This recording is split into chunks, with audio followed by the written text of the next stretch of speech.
사회 경제학자로 아주 저명했던 막스 베버라는 분이 있습니다. 이분의 아주 유명한 역작인 프로테스탄트 윤리와 자본주의 정신이라고 하는 책이 있습니다.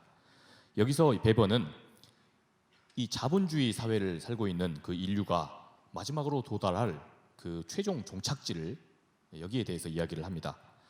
자본주의가 지향하는 그 욕망을 끊임없이 긍정하며 또 그렇게 무한 경쟁 속에서 더 많은 것을 누리고 더 많은 어떤 이 세상의 문명을 그 혜택을 받고자 하는 그런 것을 열망하는 이 시대의 사람들, 이런 우리들이 도달할 그 최후의 모습이란 이런 모습이 된다는 겁니다. 잠깐 자막을 좀 볼까요? 영혼이 없는 전문가, 또한 가슴이 없는 향락주의자, 이런 사람이 된다는 겁니다. 뭔가 아주 있어 보이게 말을 합니다.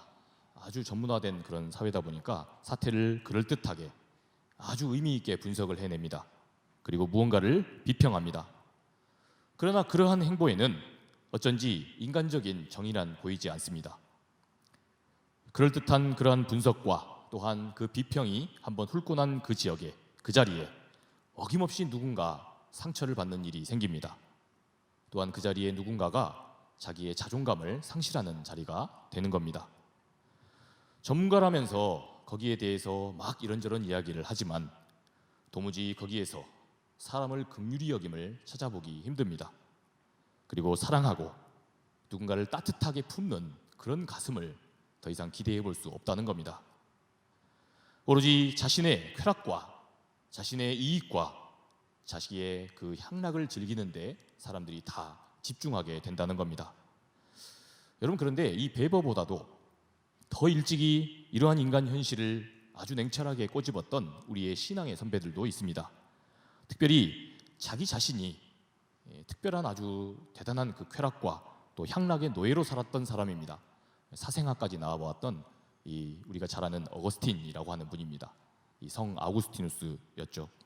이 어거스틴은 인간의 죄성을 이렇게 규정을 했습니다. 자막 보시겠습니다. 죄인이란 자기 자신 안으로만 그렇게 꼬인 인간이다. 죄인이란 자기 자신 안으로만 꼬인 사람, 이런 존재라는 겁니다. 오로지 자기의 욕망과 자기의 그 이기심을 따라서 움직입니다. 그러면서 정작 하나님과 타인을 향해서는 완전히 마음을 닫고 살아가고 있는 사람, 이게 곧 우리 기독교가 말하는 그런 타락한 인간, 곧 죄인된 그 인간의 상태라고 어거스틴은 말한 겁니다. 여러분, 어거스틴의 이러한 지적은 특히 오늘의 우리 한국 사회를 살아가고 있는 우리들에게도 아주 큰 경종을 울립니다. 일찍이 프랑스의 지리학자였던 사람인데요, 이 발레리 줄레조라는 사람이 있습니다. 이 사람이 자기의 책에서 우리 한국 사회를 분석하면서 이렇게 말했습니다. 오늘의 우리 한국 산업을, 우리 한국 사회의 산업을 움직이는 그 힘은 어디에 있느냐? 바로 중산층의 욕망에 있다. 못 가진 사람, 너무 가난해서 힘겨워서 앞으로 더 잃을 것은 없고 가질 것만 앞으로 소망할 수 있는 그런 없는 사람이 아니라 중산층의 욕망이 우리 한국 사회를 추동하는 힘이라는 겁니다. 자금의 이 한국 사회는 아주 특이하게도 가난한 사람들이 잘 살아보자, 그러한 열망으로 산업이 움직이는 게 아니라 이미 전 세계적으로도 어느 정도 많이 누리고 꽤나 먹고 살 만큼 살만한 그러한 한국의 중산층들이 조금만 더 노력하고 투자하면 나도 고위층이 될 수 있겠다, 이러한 열망과 이러한 어떤 욕구로 그러한 열심이 우리 한국 사회를 추동한다는 겁니다. 여러분, 이렇게 놓고 보자면 이 성경의 시대나 예수님이 태어나셨던 그 성경의 시대나 또한 어거스틴이 살았던 고대 중세 사회나 또한 지금도 어쩌면 마찬가지입니다. 예나 지금이나 사람은 이러한 인간 현실과 단면으로 늘 자기를 위해서 그렇게 충실하게 살아갔다는 뜻입니다.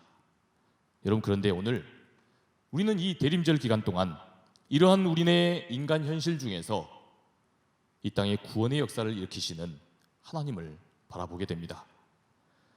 모두가 자기 자신 안으로 그렇게 꼬여 있어서 늘 자기를 위해 살아가고 있는 세상 속에서 한 사람을 택하시며 이를 통해 구원의 역사를 일궈 가시는 하나님을 우리가 만나는 겁니다.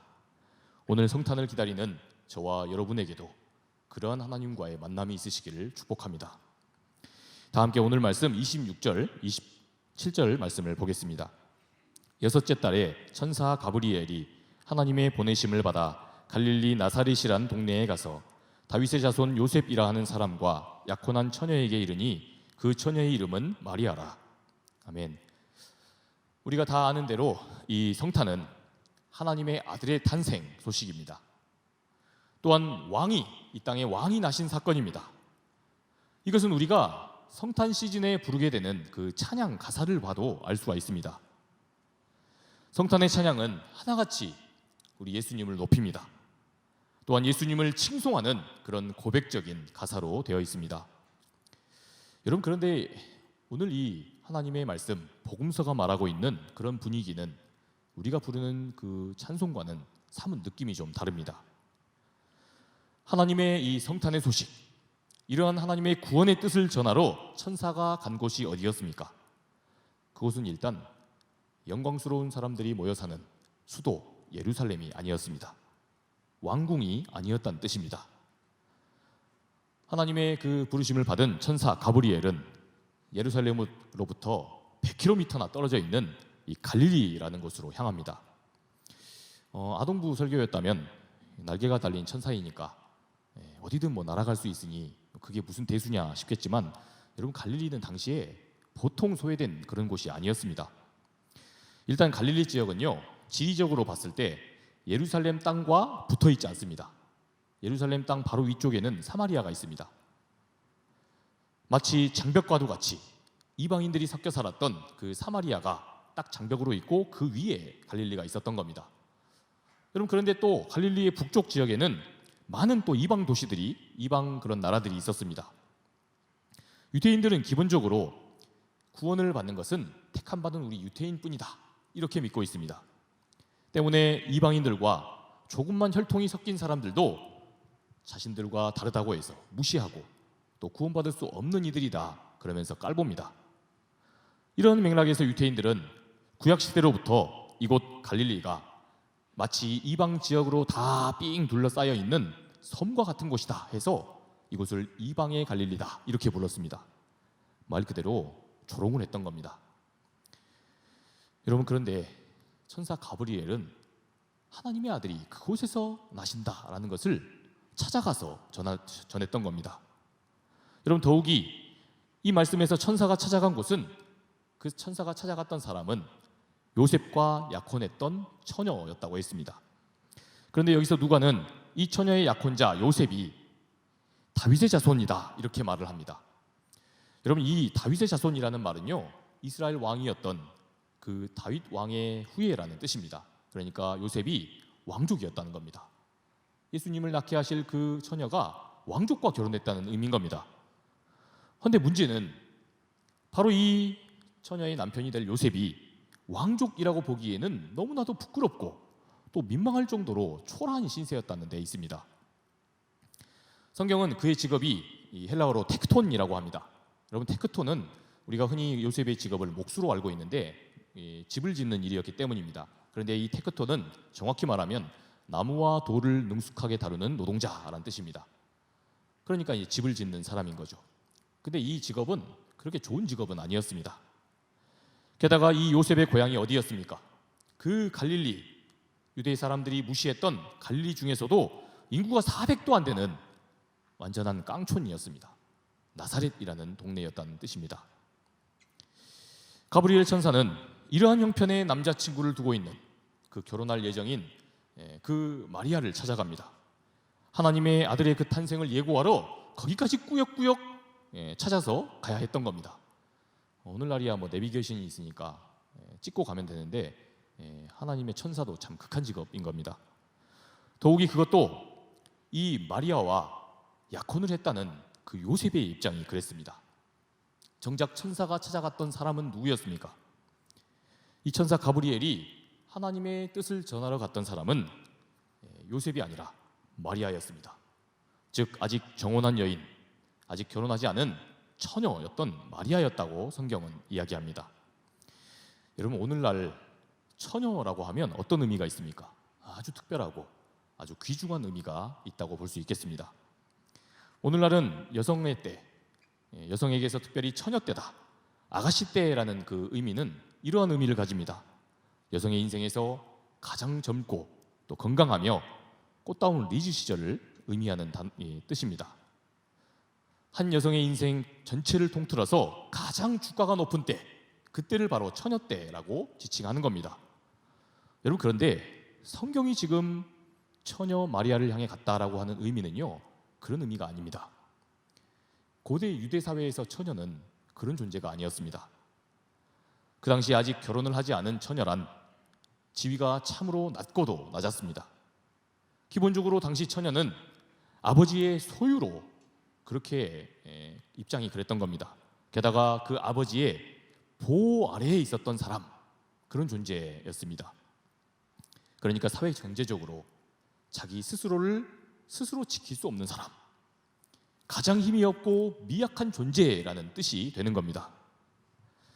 여러분, 우리 생각에는 당연히 아기를 낳는 것이 이 가임기 젊은 여성이니까, 그러니까 가브리엘이 아가씨 마리아에게 갔겠지, 이게 상식이겠지 싶지만 여러분, 성경의 의도는 그게 아닌 겁니다. 가브리엘이 지금 마리아, 특별히 처녀인 마리아에게 성탄의 뜻을 고지했다는 건요, 그런 의미입니다.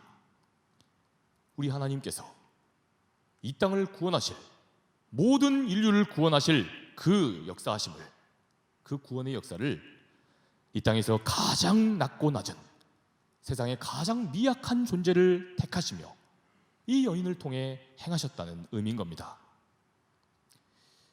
여러분, 그렇습니다. 그것이 바로 우리 하나님의 역사하심이고 하나님의 뜻입니다.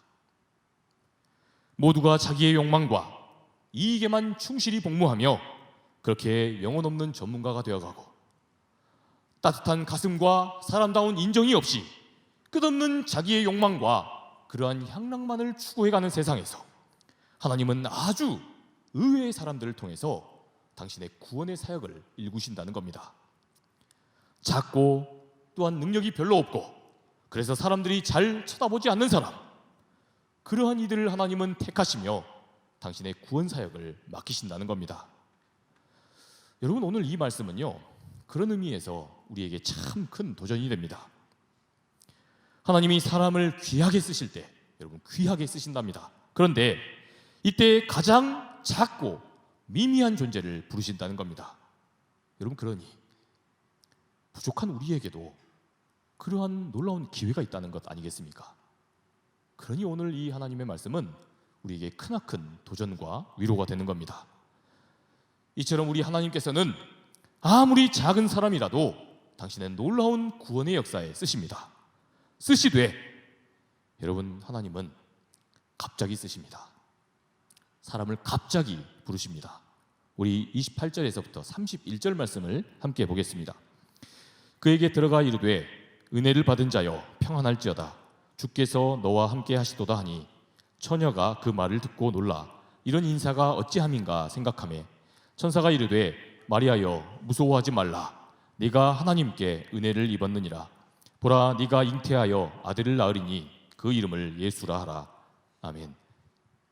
하나님은 가브리엘 천사를 통해서 갑작스럽게 마리아에게 이 수태의 고지, 이 잉태함의 그 사실을 알립니다.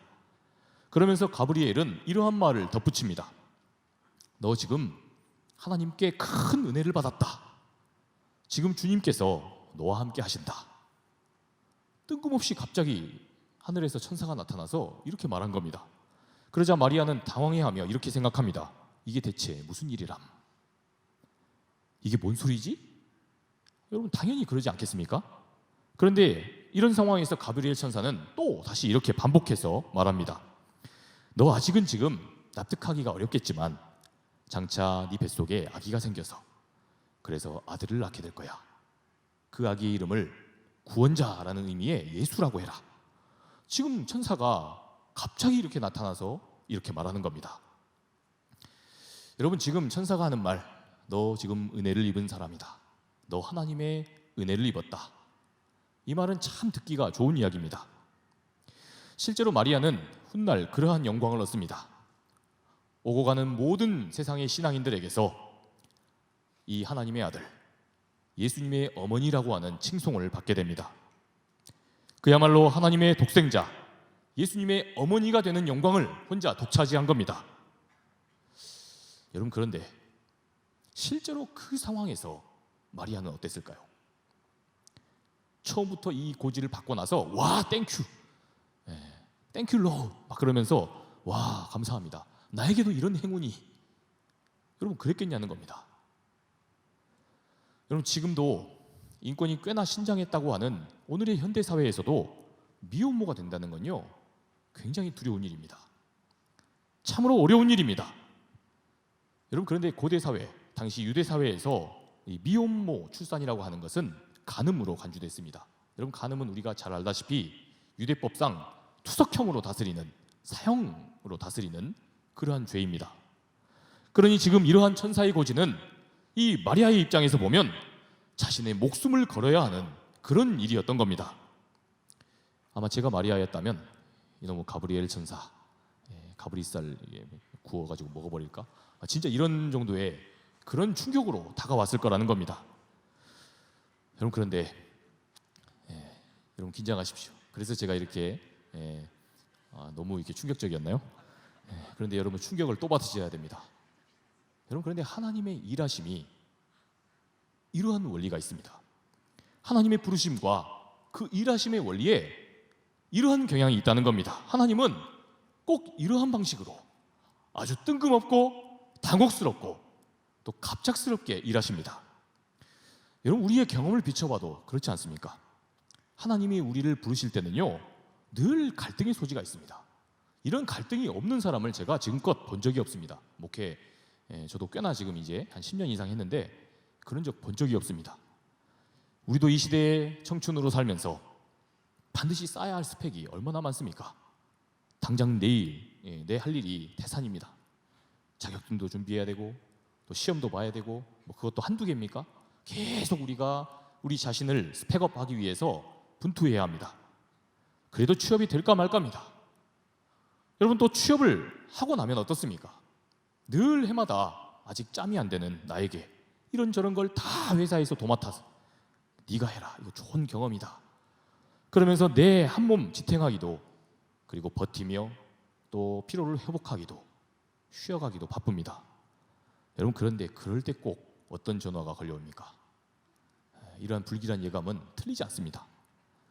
목사님과 전도사님의 콜링입니다. 지금 웃으시는 분들은 다 한 번쯤 이미 콜링을 받으셨던 분들 아니겠습니까? 거의 안 웃으시는 분이 없는데 이처럼 여러분, 이 사역의 그 콜링이란 꼭 이처럼 부담스러울 때, 그럴 때 오게 됩니다.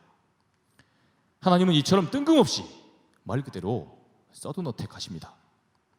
느닷없이 헌신하라 하시고 느닷없이 그런 도전과 감동을 주시면서, 여러분, 그래서 저는 콜링할 때 울면서 전화를 받는 지체들을 많이 경험했습니다. 울면서 하겠습니다 하는 지체들을 너무 힘들어서 하고 싶지 않은데 콜링이 있으니까 하겠습니다 하는 지체들이 많다는 겁니다. 여러분, 그러다 보니 가족들과 친구들은 때로 이렇게 말합니다. 지금 네가 교회에서 봉사할 때냐?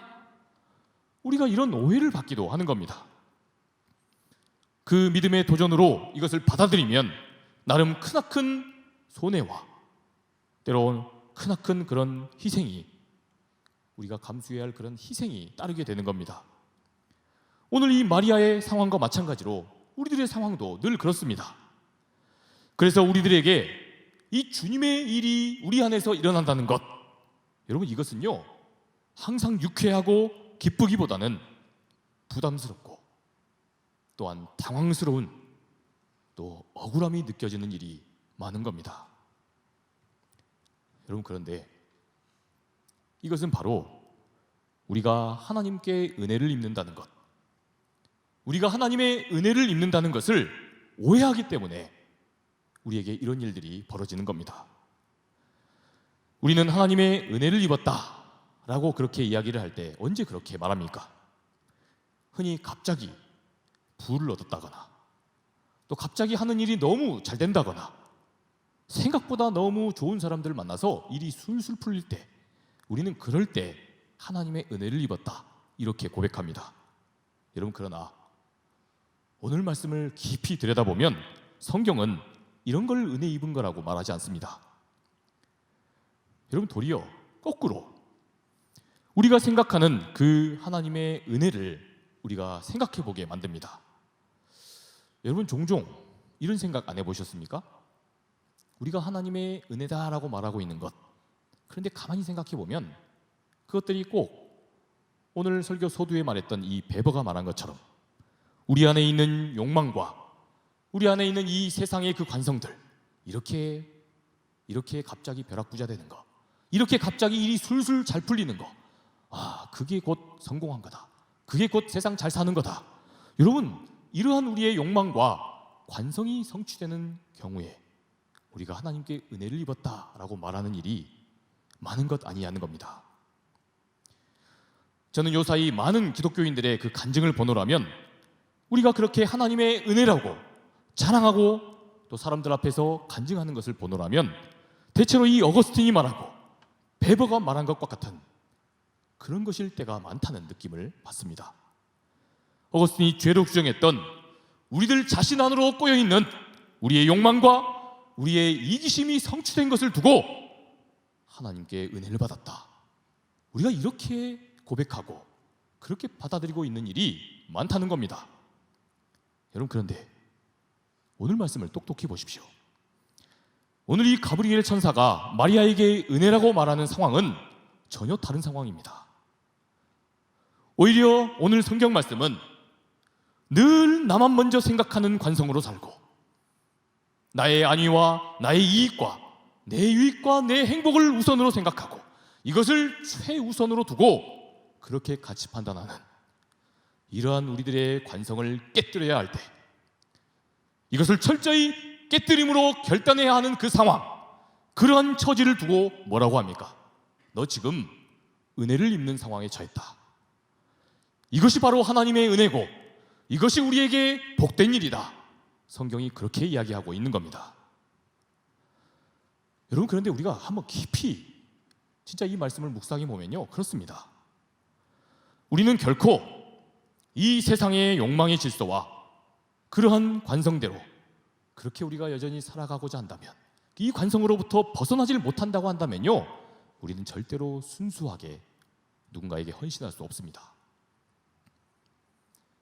생각해보면 우리가 다 이 세상 질서와 그러한 관성들은 우리 안에 그대로 둔 채 그렇게 주님께 봉사한다고 하고 그렇게 헌신을 한다고 하다 보면 어떻게 됩니까?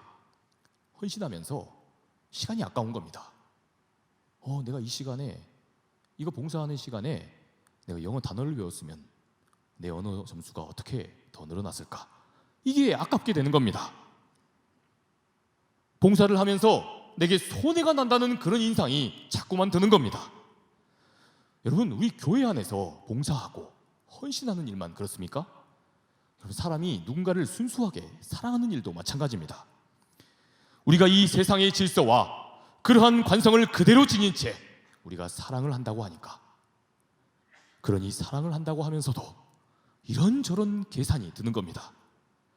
자꾸만 내가 그 사람에게 할애하고 있는 나의 시간과 내 재정이 뭔가 아까운 거 아닌가 이거? 지금 내가 저 사람보다 내가 좀 더 아까운 사람 아닌가?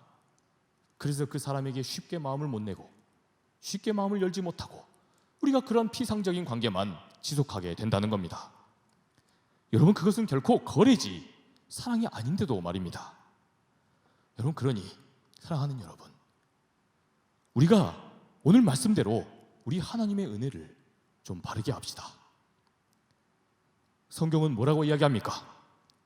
우리가 욕망과 이기심으로 얼룩진 이 세상의 질서와 관성을 거스르게 됐을 때, 그렇게 결단할 때 성경은 너 지금 하나님의 은혜를 입었다, 이렇게 말합니다. 우리가 세상의 질서와 관성을 뛰어넘어서 그렇게 사람을 존귀하게 대하고 그 사람의 조건과 상황과 형편과 상관없이 늘 존중하고 품격 있게 대할 때, 그때 성경은 우리에게 너 지금 하나님의 은혜를 입고 있다, 이렇게 말한다는 겁니다. 그러니 사랑하는 여러분, 하나님은 늘 그래서 우리를 더러 늘 헌신을 다짐하며 헌신하라고 하는 그런 상황 중에서 우리를 갈등하게 하십니다. 우리로 하여금 시간이든 물질이든 우리가 가진 재능과 능력 그 어떤 거라 한다 할지라도 반드시 사랑을 하기 위해 누군가에게 헌신하기 위해서 그것을 희생할 수 있는지를 우리에게 물으시는 겁니다. 여러분, 그런데 하나님 입장에서 생각해 보면 당연한 일입니다. 우리가 만약에 그렇게 하나님 앞에 헌신하지 않고 봉사하지 않는다면요, 결국엔 다 자기의 의를 내세울 겁니다. 내가 이만큼 좋은 사람이고 훌륭한 사람이라는 것을 자랑하고 그렇게 뻐기고 싶은 그런 마음을 결국엔 우리가 숨길 수 없을 겁니다. 여러분, 이렇게 헌신하는 사람의 특징이 있습니다. 이런 사람은 사람들이 자기의 그 깊은 희생과 자기의 그 헌신을 누가 좀 몰라주면요, 금세 섭섭해집니다. 또 자기가 헌신하면서 자기가 그 자리 봉사하면서 자기가 잘 드러나질 못하면요, 뭔가 의미 있게 시작했다가 결국엔 원망과 불평을 하면서 그렇게 그 헌신의 자리를 오래 지속하지 못합니다. 그러니 사랑하는 여러분, 바라기는 이 성탄을 기다리는 저와 여러분들이 가장 먼저 우리 하나님의 은혜를 입으시기를 축복합니다. 진정한 하나님의 그 은혜를 입게 되시기를, 그런 도전이 있으시기를 축복합니다.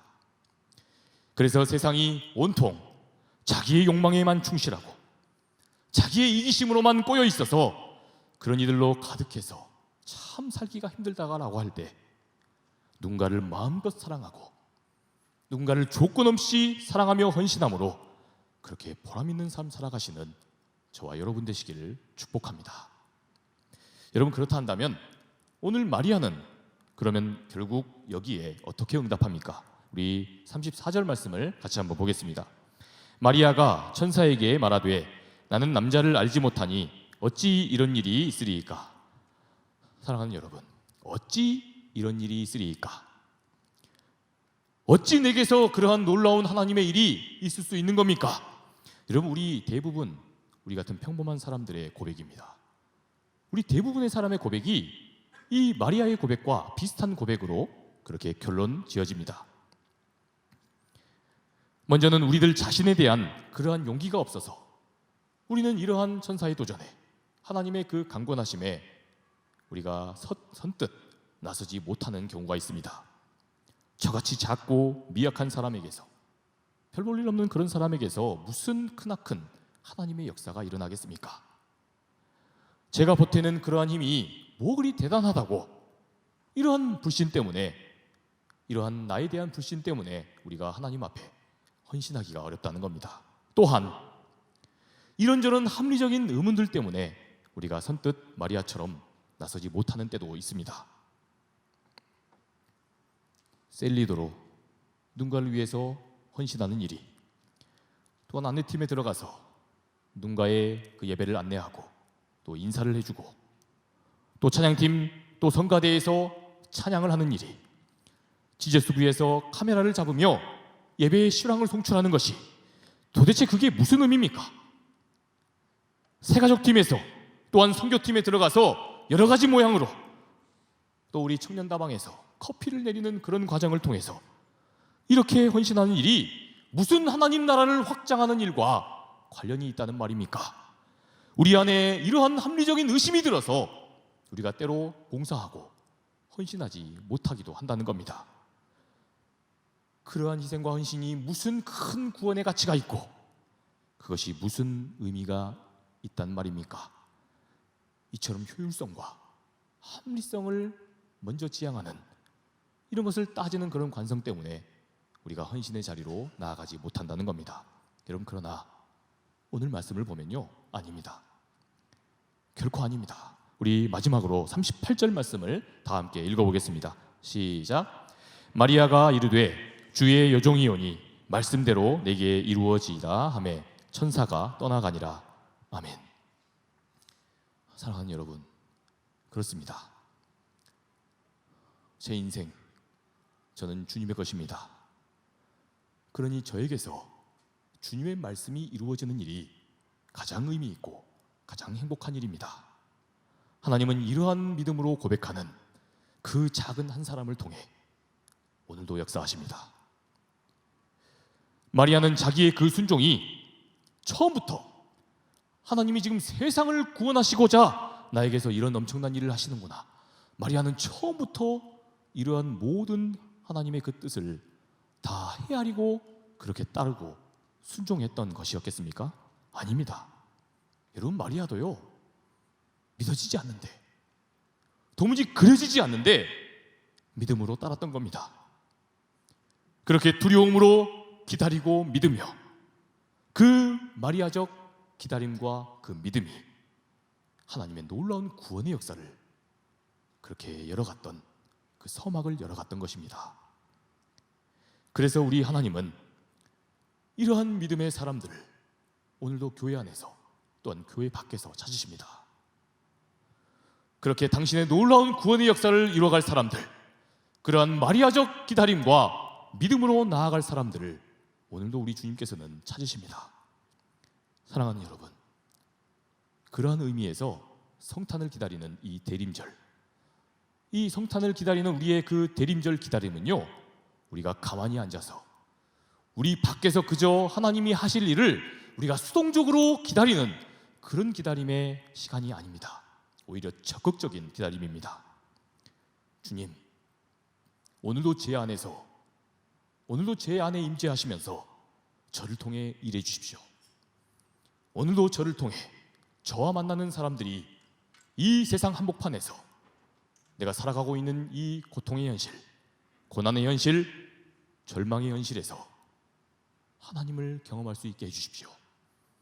이처럼 적극적으로 하나님이 우리와 함께 하심을 기다리고 기대하고 우리 안에 함께 하시기를 고대하면서 그렇게 적극적으로 나아가는 그런 기다림으로 기리는 그런 절기가 대림절인 것입니다.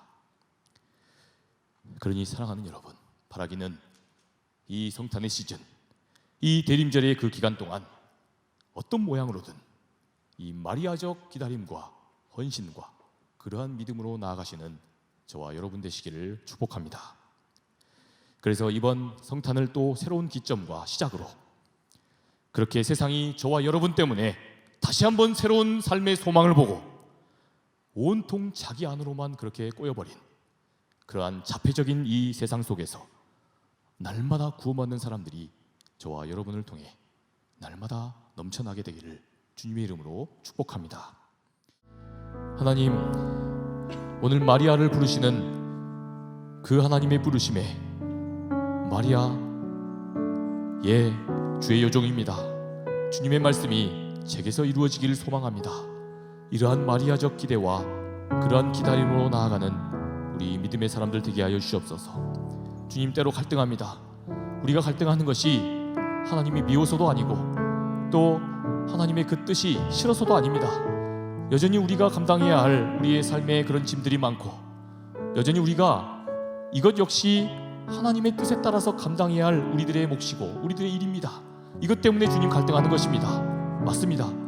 그러나 그러는 중에도 여전히 조금 더 의미 있는 일에, 조금 더 주님의 그 구원하심의 일에 우리가 헌신하고 누군가를 주님의 눈으로 사랑하고 그렇게 누군가를 긍휼히 여기는 일에 헌신하는 존재 되게 하여 주시옵소서. 그렇게 이 대림절을 그저 아기 예수님 밖에서 오시기를 기다릴 것이 아니라 주님 우리 안에서 임재하여 주시옵소서. 주님 우리 안에서, 제 안에서 역사하여 주시옵소서. 그래서 어두운 세상 속에서 밝은 빛으로 오신 우리 예수님을 보고 사람들이 희망을 얻었듯이 이 아기 예수님을 기다리며 이 대림절 우리 안에 거하시는 예수님으로 말미암아 우리의 그런 헌신과 우리의 그 사랑으로 말미암아 이 세상의 절망과 고통 속에 있는 이들이 주님의 사랑을 경험하게 하여 주시옵소서. 주님의 놀라운 그 구원의 은혜를 맛보게 하여 주시옵소서. 그러한 하나님의 은혜를 입은 자 되게 하여 주시옵소서. 그렇게 하실 우리 하나님만을 찬양합니다. 이제는 우리 구주 예수 그리스도의 은혜와 하나님 아버지의 크고 극진하신 사랑하심과 성령님의 감화 감동 교통하심의 역사가 오늘 하나님의 은혜를 입은 자로 그렇게 마리아적 기대와 기다림으로 그렇게 적극적인 기다림으로 주님께 쓰임받기를 바라며 나아가기를 소망하는 이 자리에 모인 우리 모든 상당의 청년들과 이 시대의 믿음의 청년들 머리머리 위에 그리고 이 세상 위에 지금으로부터 영원토록 함께 하옵시기를 간절히 축원하옵나이다. 아멘.